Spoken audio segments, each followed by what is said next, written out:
자, 이제 교재 276페이지의 자본잉여금입니다. 자, 자본잉여금은 증자나 감자활동 및 기타 자본과 관련된 거래에서 발생하는 잉여금으로 말 그대로 이제 자본거래에서 발생한 납입 자본금을 초과하는 부분을 말하는 거죠.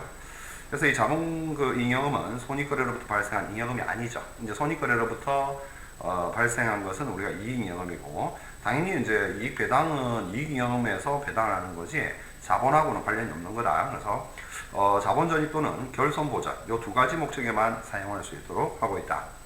자, 어떤 것들이 있느냐? 우리가 앞에서 이제 그 화면을 봤었지만은 주식 발행 초과금하고 감자 차익 기타 자본 잉여금 이렇게 세 가지로 구분이 되어집니다.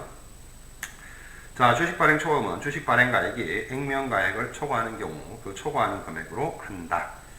그 이제 괄호 안에 보면 증자의 경우에 있어서는 신주 발행 수수료 등 신주 발행을 위해서 직접 발생한 기타의 비용을 차감한 후의 가액, 그래서 주식 발행 가액이 이제 그렇게 계산이 되어진다 하는 것이고, 감자 차익은 자본 감소의 경우에 그 자본금의 감소액이 주식의 소각 또는 주금의 반환에 소요한 금액과 결손 보전에 충당한 금액을 초과한 때에 그 초과 금액으로 한다.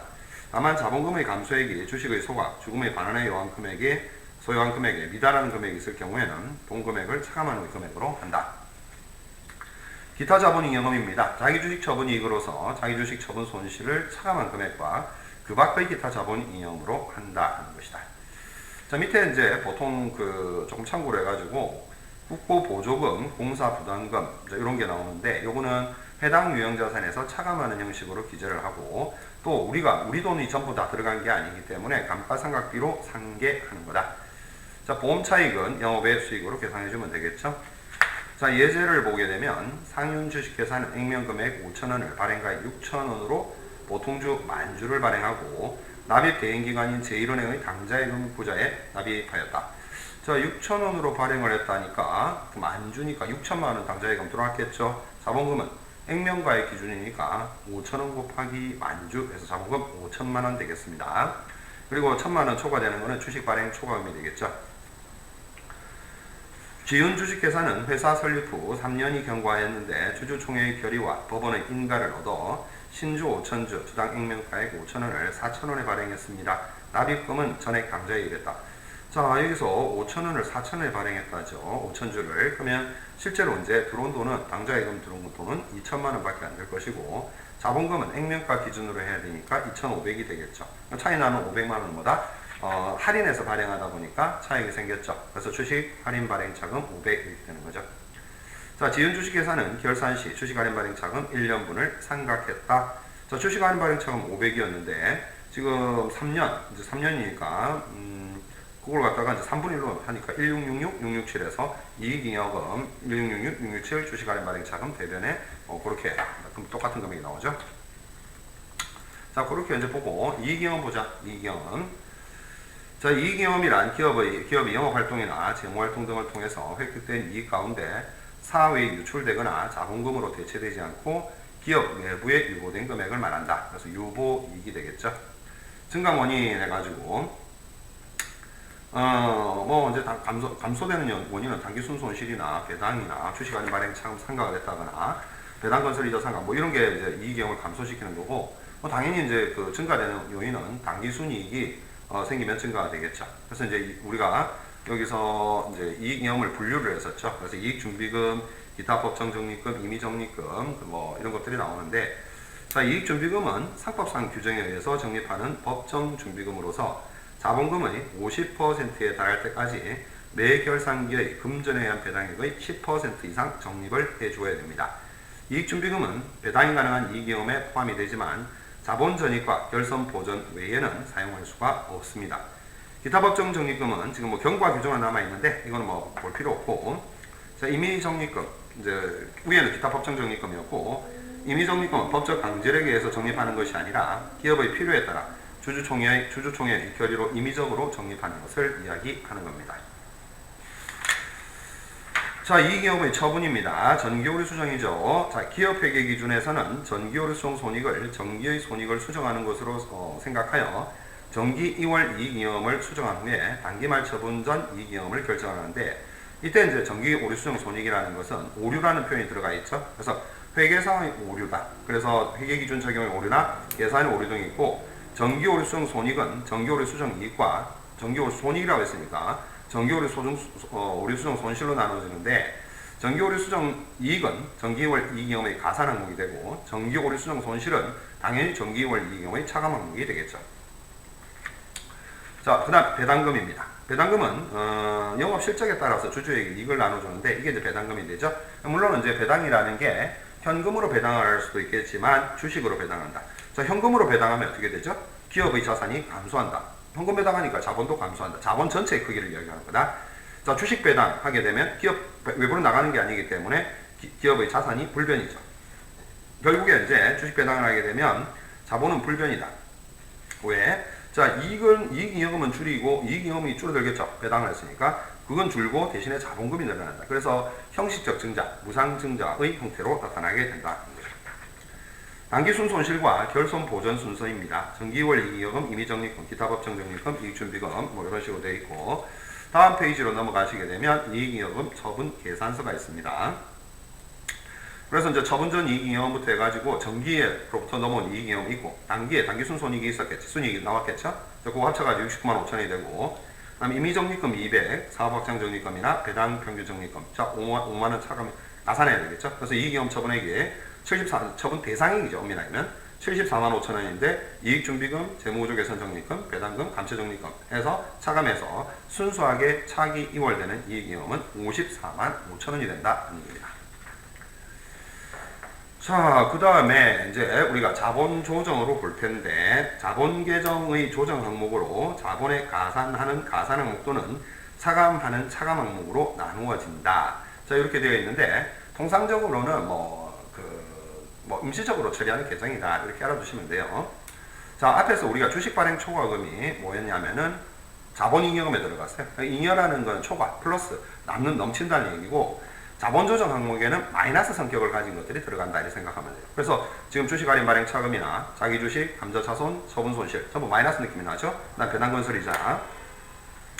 자, 주식 할인 발행 차금은 상법상 자본 충실의 원칙에 위배되어서 주식 할인 발행은 금지되어 있지만, 예외적으로 회사 설립 2년을 경과한 후에 주주총회의 특별 결의와 법원의 인가를 얻어서 발행이 가능하고, 발행 연도부터 3년 이내에 매기 균등액을 상각한다. 자, 자기 주식은 말 그대로 자기 회사가 발행한 주식을 매입해서 소각 재발행할 목적으로 매입 또는 증여에 의해서 취득한 것으로 공식적으로 소각되지 않은 주식, 그러니까 자기 주식이라는 형태로 보유하고 있다는 거지. 자, 기업회계 기준에서는 이걸 갖다가 미발행 주식으로 봐서 그 장부금액 내지는 취득가액을 차감적 자본조정으로 기재를 하고 있고, 감자차손은 자본을 감소시킬 때 소각된 주식의 액면가액보다 주주에게 환급되는 금액이 더 큰 경우에 그 차익을 말한다. 감자차손은 감자차익이 있는 경우에 우선적으로 감자차손하고 상계할 수 있다. 그것으로 부족한 경우에는 차감적 자본조정으로 기재를 하도록 하고 있다. 자기주식 처분 손실, 마찬가지로 자기주식을 매각할 때 처분가액이 취득원가보다 적은 경우에, 자, 이것도 자기주식 처분 이익과 손실을 상계할 수 있다고 되어 있죠. 그것으로 부족할 경우에는 그 차익을 차감적 자본계정으로 보고한다. 그러니까 감자차손이 생겼을 때는 이전에 감자차익이 있으면 그거랑 상계하고, 자기주식 처분 손실도 자기주식 처분이익이 있으니까 먼저 그거랑 상계한다. 그런 얘기죠. 배당건설이자입니다. 회사를 설립하였으나 건설기간이 장기여서 당분간 이익 배당을 할 수 없지만 사업이 유망해서 이익을 창출할 수 있는 기업에 대해 법정의 절차에 따라 일정한 이자를 주주에게 배당할 수 있도록 하는 거다. 이 제도를 인정하는 이유는 회사 설립 후에 초기에 이익 배당이 없으면 투자자들이 투자를 기피함으로 투자 촉진을 위한 거다. 주식 매수 선택권입니다. 출자 전환 채무. 주식 매수 선택권이란 회사가 임직원이나 기타 외부인에게 어떻게 한다. 신주 발행이나 자기 주식 교부할 때 회사의 신주를 매입할 수 있는 권리를 부여한 경우에 보상원가를 약정 용역 제공기간에 걸쳐 안분하여 계산한 금액을 말한다. 그래서 이거는 권리 행사 시에 신주 발행의 경우에 주식 발행 초과금으로, 자기 주식의 경우에는 자기 주식 처분이익으로 계산하도록 하고 있고, 출자 전환 채무라는 것은 말 그대로 채무를 전환하는 거죠. 그래서 지분증권의 발행을 통해서 채권 채무 조정 시에 변제되는 채무의 장부금액, 출자 전환 시에 채무가 뭐로 바뀐다? 자본금과 주식 발행 초과금으로 대체된다 하는 겁니다. 자, 그 다음에 이제 기타 포괄 손익 무계획이 나오는데, 이 기타 포괄 손익 무계획의 경우에 있어서는 뭐만 알아두라고 했습니까? 매도가능 증권 평가 이익이나 손실, 요것만 알아두라 했죠. 자, 포괄손익이 뭐냐 그러죠. 주주에 의한 투자 또는 주주에 의한 배당, 분배가 아닌 거래나 회계 사건으로 인해서 일정 회계 기간 동안 발생한 순자산의 변동액을 말한다. 포괄손익은 단기순이익과 기타 포괄손익으로 구성되는데 기타 포괄손익은 단기순이익, 순손익에는 포함되지 않지만 순자산 변동에 직접 영향을 미치는 거다. 매도가능 증권을 공정가액으로 평가함으로써 발생하는 미실현 평가이익, 매도가능 증권 평가이익이죠. 자, 이거는 앞에서 우리가 유가증권을 할 때 공정가액으로 평가를 하다 보니 평가이익이 나올 수도 있고 평가손실이 나올 수도 있다. 그래서 이 매도가능 증권 평가이익과 손실이 여러분들이 알아야 될 대표적인 기타 포괄손익 무계획에 들어가는 것이고 결과적으로 이 매도가능 증권 처분 시에 해당 그 이익이나 손실이 가감된다 하는 거죠. 요거 하나만 알아두면 된다. 자본변동표입니다. 283페이지. 자본변동표는 자본의 크기와 한 회계기간 동안 발생한 자본의 변동을 표시하는 재무제표. 그래서 한마디로 보면 밑에 그림 보면은 자본금, 자본이익금, 자본조정, 기타 포괄손익 무게, 이익금 이것들의 변경 효과를 한 표에다가 표시하는 것이다. 그래서 자본 전체에 어떠한 변동 사항이 있었는지를 보여주는 것이다. 이렇게 생각하시면 되겠습니다. 자, 여기까지 하고, 그 다음에 이제 여기까지 하면 자본 정리됐죠? 이제 손익계산서와 관련해가지고 297페이지를 보도록 합니다. 그래서 이제 화면은 뭐 더 이상, 안 봐도 될 것 같고, 그래서, 수익, 비용, 순이익부터 이제 좀 정리를 해볼게요. 상관, 자, 화면은 뭐, 그게 이제 자본 항목이니까 별로 볼 필요 없고, 교재 297페이지 보면 이제 수익, 비용, 순이익 이런 개념이 나오는데, 뭐 결국에 이제 손익계산서상에 들어가는 거죠. 그래서 이제 수익의 개념, 뭐 수익이라는 건 주로 이제 대표적으로 발생하는 게 매출액에서 발생하죠. 그래서 재화의 인도, 생산 또는 용역의 제공 등 기업 활동 등으로 일정 기간 중 나타난 자산의 유입액 또는 부채의 청산액을 수익이라 하고 이걸 결국에 수익이 생기면 뭐가 되게 결과적으로 자본이 증가되죠.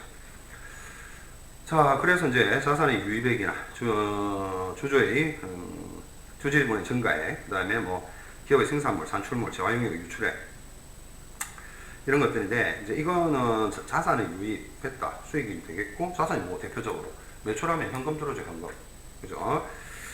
자, 수익과 수입의 개념이 지금 다른데 수익이라는 것은 밑에 박스를 보면 발생주의에 따른 소유주 지분 증가액이다. 그 다음에 이득, 밑에 주된 영업활동 이외의 부수적인 거래로 소유주 지분이 증가했다. 수입은 현금주의에 따른 현금 유입액이다. 이거죠. 자, 분류, 매출액, 영업외 수익. 자, 상품 등의 판매 또는 용역의 제공으로 실현된 금액이 매출액입니다. 그 다음 영업외 수익은 기업의 주된 영업활동과 관련 없이 발생하는 수익 중 경상적 반복적으로 나타나는 수익이다. 영업외 수익. 자, 그 다음에 수익은 인식기준입니다. 수익의 실현기준인데 먼저 기업회계 기준서에서 수익 거래를 두 가지로 하고 있다. 첫째 동그라미 치고 첫째, 그 다음에 밑으로 쭉 내려와 보면 둘째가 어딘가 있겠죠? 그래서 일단 뭐 첫째만 하지. 둘째는 바로 밑에.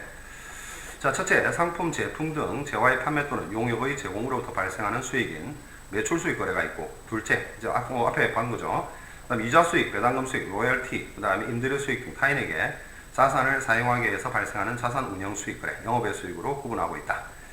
이 외에 유가증권 처분이익, 유형자산 처분이익 등 상품 외의 자산의 처분과 평가에서 발생하는 수익을 포함하는 기타 수익 거래가 있지만 이제 앞서 두 가지 유형 수익 인식 기준 회계 처리에 대해서만 보겠다. 자, 수익은 일상적인 경영 활동 중에서 손익 활동 동그라미 손익 활동에서 발생하는 경제적 효익의 총 유입액을 말하고 자산의 증가나 결국에 부채의 감소로 나타나게 되어 있다 하는 겁니다. 기업 회계 기준서는 수익 인식 기준으로 실현주의를 채택하고 있다. 실현주의 동그라미. 실현주의란 수익을 획득하였거나 획득 가능한 상태에 있고 객관적으로 현금 또는 현금 청구권으로 측정 가능한 시점에 있을 때 수익으로 계상함을 의미한다. 주요 경제활동의 수행된 시점, 그리고 순실현 가능 가치 확정 시점. 재화의 판매로 인한 매출 수익 인식입니다. 재화의 판매로 인한 매출 수익 인식은 다음 조건들이 모두 충족되어야 인식된다.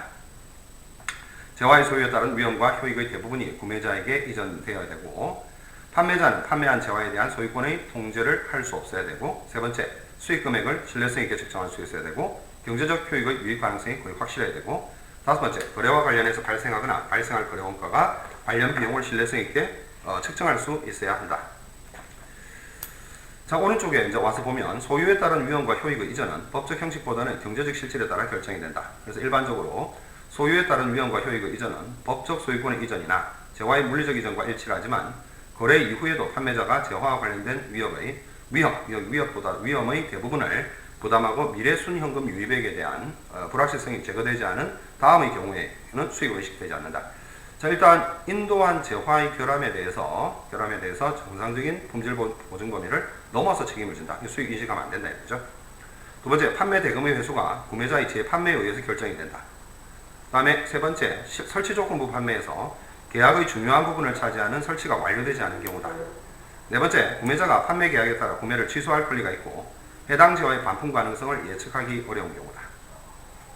자, 이러한 경우 문제는 보니까 객관식 문제로 충분히 나올 수 있는 문제죠. 그래서 수익을 인식하지 않는 네 가지 잘 기억해야 되겠고, 자, 그 다음에 재화의 판매로 인한 매출 수익만 있는 것이 아니라 또 이제 용역 제공으로 인한 매출 수익을 인식을 할 수가 있죠. 그래서 재화 판매와는 달리 재화 판매는 인도가 되는 거니까 그렇지만은 용역 제공 시점에서 바로 위험과 효익의 이전이 이루어지기 때문에 위험 효익 이전 여부는 용역의 제공으로 인한 매출 수익의 인식 조건으로 고려하지 않는다. 그래서 기술 용역, 운송 용역, 의료, 법률, 세무 등의 용역의 제공으로 인한 수익을 인식하기 위해서는 아래 조건들이 또 충족되어야 돼. 비슷합니다. 충족 조건은 거래 전체의 수익 금액을 신뢰성 있게 측정할 수 있어야 되겠고, 경제적 효익의 유익 가능성이 매우 높아야 되겠고, 진행률을 신뢰성 있게 측정할 수 있어야 되겠고, 발생한 원가나 거래 완료를 위해서 투입할 원가를 신뢰성 있게 측정할 수 있어야 한다. 자, 용역 제공의 수익 인식은 일반적으로 용역 제공의 진행 정도, 수익을 인식하는 진행 기준에 따라서 이루어지게 되고, 용역의 진행 정도를 나타내는 용역 제공의 진행률은 다양한 방법으로 결정을 할 수가 있다. 그래서 진행률을 계산하는 방법 예로는 뭐 여러 가지가 있지만 일단은 세 번째 보면은 하나, 둘, 셋, 네 번째 총 추정 원가 대비 발생한 누적 원가, 이걸 일반적으로 많이 쓴다 하는 거죠. 넘어가서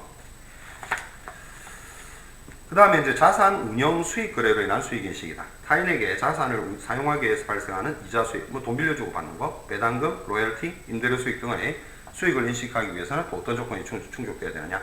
일단은 뭐 무조건 신뢰성 있게 측정이 가능해야 되겠고, 그 다음에 그것이 유입 가능성이 높아야 되겠죠. 진행률도 신뢰성 있게 측정할 수 있어야 되겠고. 자, 이 위 조건은 수익의 실현 가능성에 대한 조건이고, 타인에게 자산을 사용하게 한 것은 이미 수익의 획득 조건이 충족된 것을 의미하기 때문에 수익의 획득 조건이 위의 수익 조건에 포함되지는 않는다. 상표권, 특허권, 소프트웨어, 음반 저작권, 영화, 필름 등의 자산을 사용하게 한 대가인 수수료와 로열티는 계약의 실질적인 내용에 따라 수익을 인식하게 되고, 일반적으로 계약에서 정한 방식에 따라 발생을 하기 때문에 발생 기준에 따라 인식을 한다. 자산을 제공한 후에 추가 의무와 수입이 없으며 사용자를 통제할 수 없는 경우에 자산을 제공하는 시점에서 로열티를 수익으로 인식한다. 로열티 회수 여부가 미래 특정 시점, 특정 사건의 발생 여부에 따라 결정되는 경우 로열티의 회수 가능성이 확실해지는 시점에 수익을 인식한다. 발생주의와 실현주의입니다. 실현주의란 자산의 교환 또는 분리현상이 나타났을 때 수익의 대가가 확정된 시점을 기준으로 수익을 인식하는 것으로서, 실현됐으니까, 실현주의라 했으니까 수익에 대해서만 적용한다. 실현주의는. 자, 일반적으로 수익은 기업 경영활동, 생산, 판매, 대금 회수 등을 통해서 서서히 발생을 하죠. 그래서 수익을 발생주의에 의해서 인식한다면 수익이 미리 인식되는 그런 결과가 나타난다. 그래서 계산적으로도 복잡하고 단계마다 그걸 객관적으로 측정할 수 있는 방법도 없기 때문에 최종적으로 실현이 됐을 때 인식을 하고, 대신에 비용은 뭡니까? 비용은 발생주의가 가는 거죠. 왜? 발생했다는 것은 비용이 어떤 지출이 됐다는 사실이 확인될 수 있잖아요. 그러니까 그렇다. 자, 301페이지에 비용을 봅니다. 비용의 개념, 재화의 인도, 생산 또는 용역의 제공 등 기업 활동 등으로 인하여 기간 중 나타난 자산의 유출액, 소비액 또는 부채의 발생액을 말하며 수익 비용 대응의 원칙에 따르도록 하고 있다. 첫 번째 보니까 당해 기간 중에 소멸한 원가는 원가 배분, 주주지분 감소액, 원가와 비용 이렇게 나와 있는데, 원가는 재화 용역을 취득하기 위해서 희생한 대가이고, 비용은 취득한 재화 용역의 효익이 수익을 얻기 위해서 소멸 희생된 것을 말하는 거다. 분류, 매출원가, 판관비, 영업의 비용 뭐 이렇게 법인세 비용까지 나와 있죠. 자, 일단 뭐 매출원가 같은 경우에는 매출에 이제 직접적으로 대응되는 원가고, 판매비와 관리비 같은 경우에는 뭐 이제 상품 판매하는 데 있어서 들어가는 비용, 관리비는 기업 유지 관리 비용이죠. 그래서 판매비에서는 판매원 급여, 광고 선전비, 판매 수수료, 그 다음에 관리비에서는 관리직의 급여, 통신비, 보험료, 공유생비, 감가상각비 이런 것들이 있다. 영업의 비용은 주요 영업활동에 직접 관련되지 않은 부수적 활동에 따라 발생하는 비용으로서 이자 비용이나 기타의 대손상각비, 유가증권 처분 손실, 재고자산 평가 손실 뭐 이런 것들이 있다는 거죠. 자, 비용의 인식 기준입니다. 자, 비용의 인식, 비용을 보고할 회계기간, 즉 비용의 귀속 시기를 결정한다. 귀속 시기. 자, 여러분들 또 법인세법에서 손익의 귀속 시기도 상당히 중요하다고 배웠을 텐데, 비용 인식 기준, 비용의 귀속 시기를 결정하는 기준이 비용의 인식 기준이다. 전통적으로 수익 비용 대응 원칙 밑줄 쳐야 되겠죠. 이걸 전제로 하고 직접 대응시키기 어렵다. 수익 비용 대응이라는 것은 기본적으로 직접 대응이 가능한 전제가 있다. 그래서 그게 어려운 비용은 적절한 기준에 의거 기간 배분한다. 뭐 예를 들어서 이제 감가상각비 같은 경우 그럴 수 있죠. 자, 비용 어떻게 인식할 건데? 현행 원가와 역사적 원가가 있다. 비용의 측정이라는 것은 단기에 배분할 수 있는 금액은 단기 비용을 보고 미래의 기간에 배분할 부분은 차기 이후로 이연시킬 금액을 결정하는 과정을 말한다.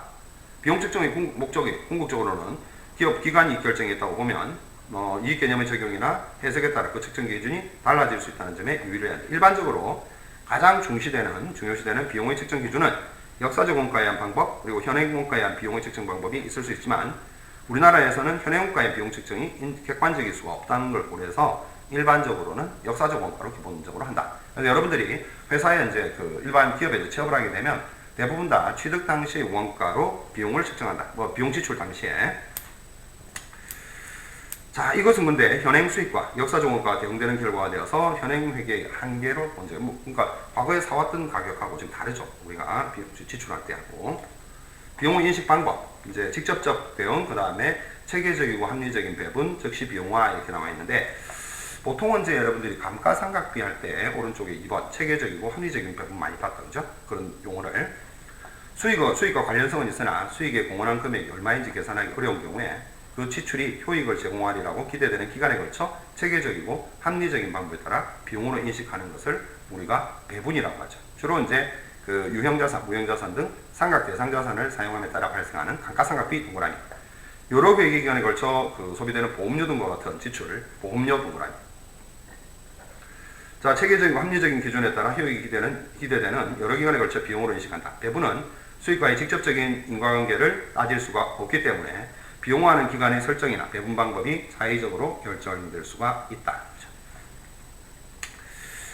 자, 그 다음에 직접적 대응부터 다시 거꾸로 온다. 직접적 대응이라는 것은 직접적인 인과관계를 갖는 수익이 인식되는 회계기간의 관련 비용을 인식하는 건데 대부분 다 이제 매출과 직접적으로 관련이 있는 걸 이야기해요. 매출원가, 판매 수수료, 매출운임. 이것들은 매출과 직접적인 인과관계가 있기 때문에 그 매출을 인식하는 회계기간에 직접적 대응에 따라서 비용으로 인식을 해주면 된다는 거죠.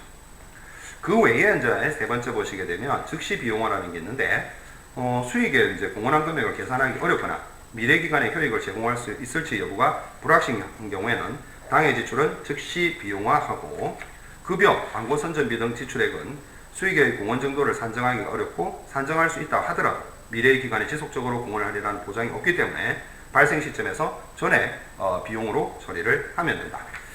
다음에 이제 순이익을 해야 되는데 순이익하기엔 시간이 조금 그러니까 자, 여러분들 일단 기본적으로 수익과 관련해서는 실현주의라는 걸 기억을 해야 되겠고 비용과 관련해서는 발생주의라는 걸 기억을 해야 되겠죠. 그래서 이제 특히 이제 비용에 있어가지고 지금 세 가지를 수익 인식 조건 이런 것들은 당연히 객관식 문제 출제가 될 수 있는 것이고 비용의 인식 방법 이게 사실은 문제화될 수 있는 여지가 많은 주제인데 비용의 인식 방법은 어떻게 하느냐 이렇게 이야기를 하면 직접적 대응, 그 다음에 체계적이고 합리적인 배분, 즉시 비용화 이렇게 이야기했죠. 그래서 직접적 대응이라는 것은 대부분 다 매출과 직접적인 관련성을 갖는 것을 이야기하는 것이고 즉시 비용화라는 것은 대부분 다 지금 지출할 당시에 금액이 얼마인지 정확하게 알고 또 비용으로 지출할 때 지금 정확하게 이제 수익에 공헌한 금액이 얼마인지 모른다는 거지. 그리고 미래의 기간에 효익을 제공할 수 있을지 여부. 자, 이거는 왜 그래요? 미래의 효익을 제공할 수 있을 거라고 이제 우리가 판단이 된다면 그거를 위에처럼 체계적이고 합리적인 배분 방법으로 배분해주면 되겠죠. 그러니까 직원 급여들 같은 경우 있죠. 그래서 이런 것들은 즉시 비용화시킬 수밖에 없지. 직원한테 급여를 지급하면서 그 급여가 미래에 얼마만큼의 경제적 효익을 창출할지를 알 수가 없잖아요. 그러니까 그거를 즉시 비용화할 수밖에 없다. 근데 매출원가라든지 판매 수수료라든지 이런 것들은 어떻게 확인할 수 있어요?